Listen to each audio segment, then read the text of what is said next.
දවල් 12ටයි උදේ එළි වෙන පැයටයි හැමතිස්සෙම ගුරුකම් මතුරන්න බෑ. තීන්දුවක් මතුරන්න ඒ තීන්දුව මතුරන්න වෙලාවල් තියෙන. කට්ට කෛරා ටික කපටි ටිකක් ඉන්නවා මේ මන්ත්‍ර හිතරිවල දැන් මේ බිහි වෙලා අලුතෙන්.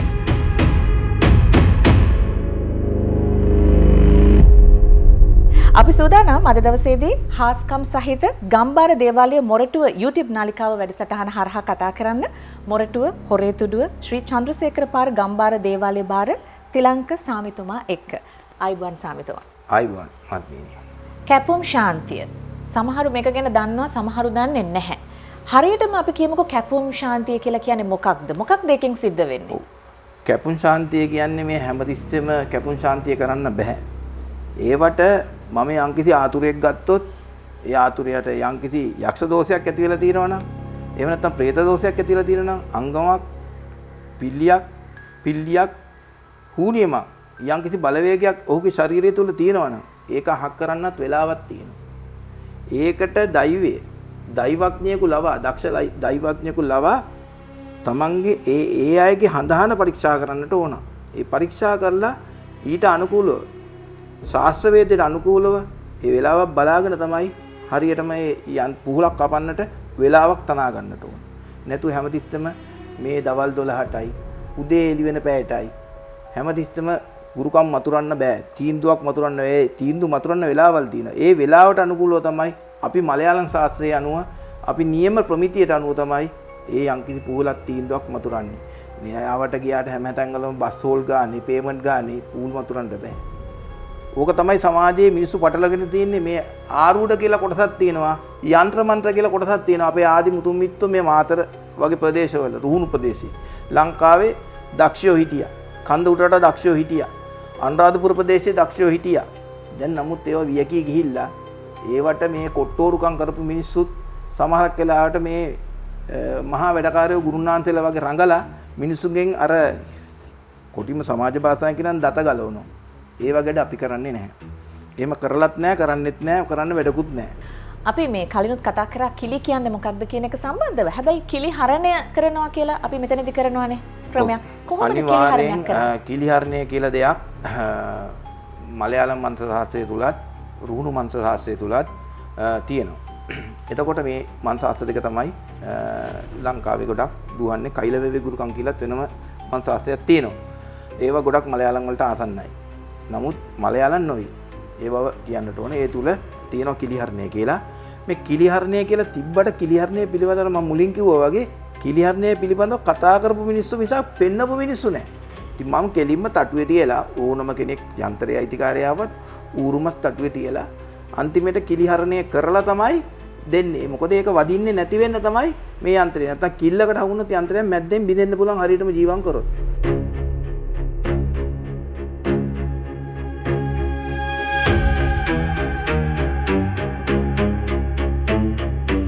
අද මම කරන්නේ වසර ගණනාවක් දුක් විඳ බඩේ දෙයක් තියලා මම අහක් කරපු රෝගියෙක්.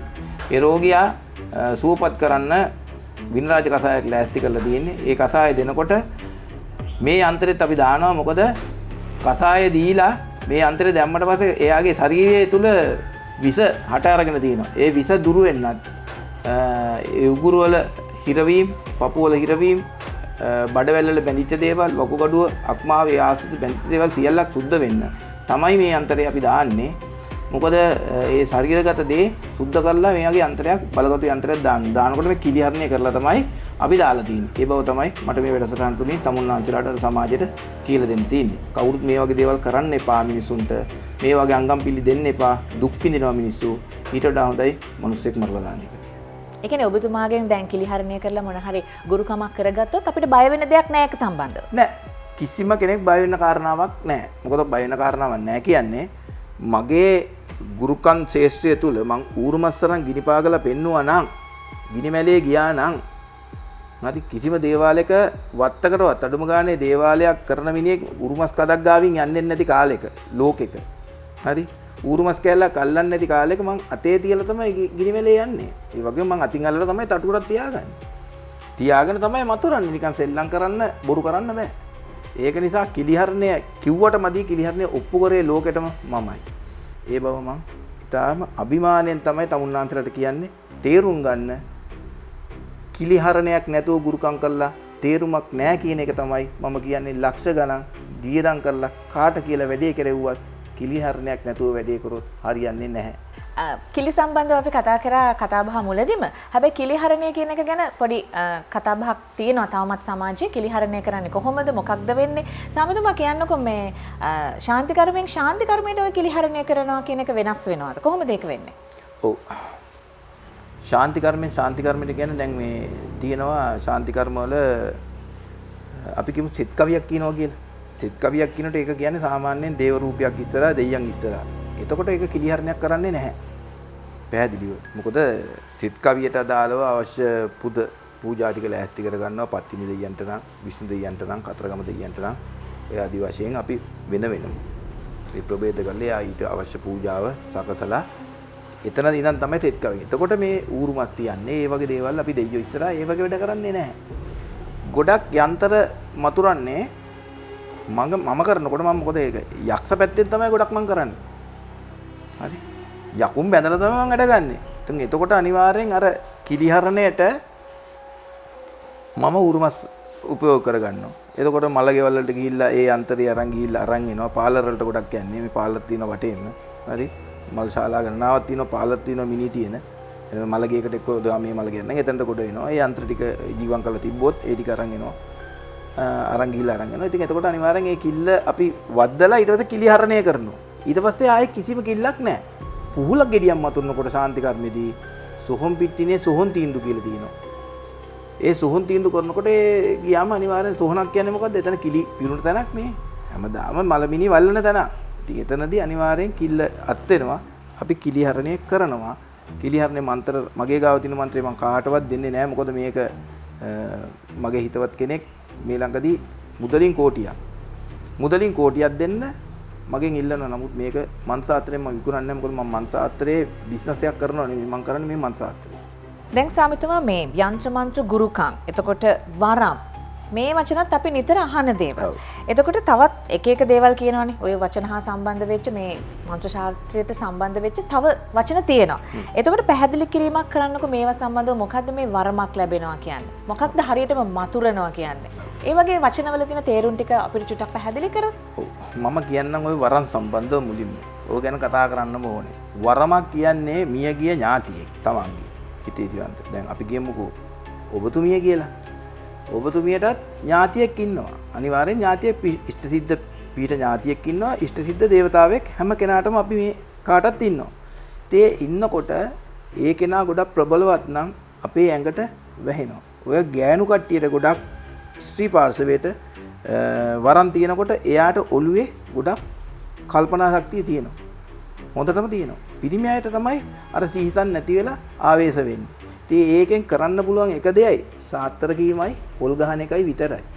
අපේ සමහරක් කට්ටිය පටලගෙන මෑණි කපු මහත්තයා කියලා ගිහිල්ලා පටලගෙන එතනින් ඒ වැඩ කරගෙන ලොකු අමාරු වැටිච්ච මිනිස්සුත් ඉන්නවා. නමුත් යන්තමන්ත ශාස්ත්‍රය කියන්නේ ඊට වඩා හාත්පසින්ම වෙනස් තැනක්. ඒ තුල අපි දැක්කා අපි මතුරලා ඒ අවශ්‍ය ජපය සපුරලා තමයි යන්ත්‍රයක් වූ තන්ත්‍රයක් වූ ඒ විදිහට අපි ඒ කටයුතු වලදී යොදා ගන්න. යන්ත්‍ර මන්ත්‍ර තන්ත්‍ර කියලා කොටස් තුනකට ප්‍රභේද බෙදෙනවා. හරි. ඉතින් ඒ වගේ අවස්ථාවක විශේෂයෙන් අපි කියමුකෝ වශියක් කියලා. මේ වශියේදී ගොඩක් කියනවා ආරූඩෙන් කරන කට්ටිය දෙනවා තඹතහඩුව. ඕක හරියන්නේ නැහැ. කෙලිම කියනවා හරියන්නේ නැහැ කියලා. නමුත් මන්ත්‍රයක් මතුරලා ඒක හරියට පුරලා ඒක පූට ප්‍රාණ සිද්ධි කරලා හරියට මැතුරුවොත් මන්ත්‍රය මතුල්ලා ඔක දිෂ්ටිය මතුල්ලා හරියට කරගත්තොත් හරියට හරි. නැත්තම් ඒක වැරදි. ඒ බව විශේෂයෙන් කියන්න ඕන. මේ පුරාණ මන්ත්‍ර ශාස්ත්‍රය තිබ්බා ඉන්දියාවේ ඉඳලා අපේ ලංකාවේ ගොඩක් තිබ්බා. ඒ දේවල් හරි. අනිත් දේවල් අපිට වග කියන්න බෑ. සාමිතුමා දැන් කෙනෙකුට ඔබතුමාව සම්බන්ධ කරගන්න ඕනේ නම් දේවාලයේ තියෙන තැන ඔබතුමාව සම්බන්ධ කරගන්න ක්‍රමය කොහොමද අපි ඒක හඳුන්වන්නේ? දේවාලයට යන මාර්ගය අපි පැහැදිලිව සඳහන් කරනවා නම් කොහොමද? ඔව් මම බස් මාර්ගය කියන්නම්. ගොඩක් බස් වල එන කට්ටිය ඉන්නවා. කොළඹ දිසාවෙන් ඉඳන් එනවනම් පානදුර පරණ පාර මාර්ගාංක 100. නුගේගොඩ පැත්තෙන් එහෙම එනවනම් 183 කියලා බස් එක තියෙනවා පානදුරට එන. ඒ බස්වල මාර්ග ඔස්සේ ගමන් කර හැකි ඇවිල්ලා මොරටුව පාලම තියෙනවා. මොරටුව ටවුමේ මොරටුව පොලිසිය පහු වෙනකොට තියෙනවා ලාෆ් ආයතනය, සුපර් මාකට් එක, KFC ආයතනය. ඒ පහු වෙනකොට බෙන්ඩ් එකේ තියෙන පාලම වම් පැත්තේ. ඒ පාලම පහු වෙනකොට හොරේතුඩුවේ පළවෙනි බස් හෝල්ට් එක නෙමෙයි දෙවෙනි බස් හෝල්ට් එකෙන් කිරිහල කඩේ ගාව බස්සන්නේ ගිහම කවුරුත් බස්සල යන මහත්තුරු අපේ කොන්දස්තර මහත්තුරු රීදුරු මහත්තුරු දන්නවා. එම් බස්සනවා බස් ස්ටෑන්ඩ් එකේ. චන්ද්‍රසේකර පාරේ තමයි මගේ දේවාලේ තියෙන්නේ හොරේතුඩුවේ. හොරේතුඩුවට තමයි ටිකට් ගන්නට ඕන කොහෙන් ආවත්. එතන ගාලු දිසාවේ ඉඳන් එනවා නම් පානදුර නගරයෙන් බහැලා මං එන්න කියලා කියනවා පානදුර බස් ස්ටෑන්ඩ් එකේ ඉඳලා. ඒකත් නගින්න ඕන මාර්ගාංක 100 පිටකොටුව හෝ 183 නුගේගොඩ. නැගලා හොරේතුඩුවේ චන්ද්‍රසේකර විද්‍යාලය ගාවින් බහින්න කියලා තමයි මං කියන්නේ. එතනින් බහැලා චන්ද්‍රසේකර පාරට එන්න. වෙන මුකුත් අහන්න ඕනේ චන්ද්‍රසේකර පාරට එන්න. ඇවිල්ලා එන්න පුළුවන්. මගේ දුරකථන අංකයත් මම මෙහෙම කියනවා නම් හොඳයි. මගේ දුරකථන අංකය විවුර්තයි ඕගොල්ලෝ වෙනුවෙන් 0.7යි 7යි 2යි 168යි 427 මම හිතන්නේ මේ තිරේ දිස් වෙනවා ඇති අංකය. ඒ තුලට කතා කරලා ඉස්සර වෙනදට කතා කරන්න හැන්දෑ 4ත් රෑ 8ත් අතර එන දවසට කලින් දවසේ මම බොහෝ වෙලාවට දේවාලේ ඉන්නවා නම් හැම දවසකම ඔක වැඩ කරනවා. විශේෂයෙන් අඟහරුවාදා බදාදා සිකුරාදා සෙනසුරාදා නම් ගොඩක් ඕගොල්ලෝ වෙනුවෙන් වරද්දන්නේ නැහැ ඉරිදා. මොකද නිවාඩු දින දවසේ මිනිස්සු හම්බ කරන්නට ඕන. අද ජීවත් වෙන්න බොහොම අමාරු කාලයක් කාටත්. ඒ තුල ඉරිදා නිවාඩුවට මම ඕගොල්ලෝ වෙනුවෙන් සැදී පැහැදී ඉන්නවා. ඒක නිසා පොඩ්ඩක් කතා කරලා ආවොත් එන පිටිස්ස සීමා කරන්න පුළුවන්. උන්ට වෙලාව ලබා දෙන්න පුළුවන්. රස්තියාදූ කියන එක දුරු කරන්න පුළුවන්. ගොඩක් බුද්ධිමත් ජනතාවක් රටේ ජීවත් වෙන්නේ. අන්න ඒක තේරුම් ගන්න. නැවත වතාවක් මතක් කරන්නම් තිලංක සාමිතුමා සම්බන්ධ කරගන්න පුළුවන් දුරකථන අංකය 0772යි 168යි 427 0772යි 168යි 427 කියන අංකයට කතා කරලා සාමිතුමා සම්බන්ධ කරගන්න පුළුවන්. ඔබට යම්කිසි ගැටලුවක් තියෙනවා නම් ඒ සම්බන්ධව විසඳගන්න ගැටලුවට විසඳුම් ලබා ගන්න සාමිතුමාට අමතන්න වෙලාවල් සඳහන් කරලා තිනවා කතා කරන්න ඕනේ කොයි වෙලාවටද කියලා. මේ වගේම තවත් වැඩසටහනකින් ඔබව සම්බන්ධ කරගන්නකම් අද දවසට සමු ගන්නවා. බොහොම ස්තුතියි ඔබතුමාට අපිට පැහැදිලි කිරීම සිද්ධ කරාට. බොහොම ස්තුතියි.